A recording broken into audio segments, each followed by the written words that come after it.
Как решихме да се преместиме от София? Да, преместихме се в друг град. Много от вас ми задаваха този въпрос, а сега ще видите и ще ви разкажа. Много от вас виждаха влогчета от това място и често идвахме на огледи, но не се получи и решихме да си наемеме брокер. Знаехме рисковете и за съжаление и ние пострадахме от работата си с брокера.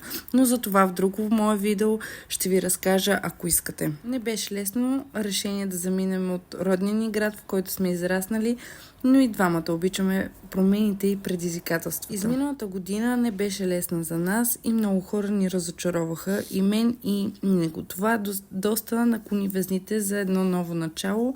Та всичко се случва с причина. Нашата мечта стана факт и повярвайте ми, не спирате да мечтаете и да следвате мечтите си. И ако имате въпроси, ще се радвам да се зададете вашите въпроси и да отговоря на тях и да ви помогна. Според вас, в кой град живеем в момента?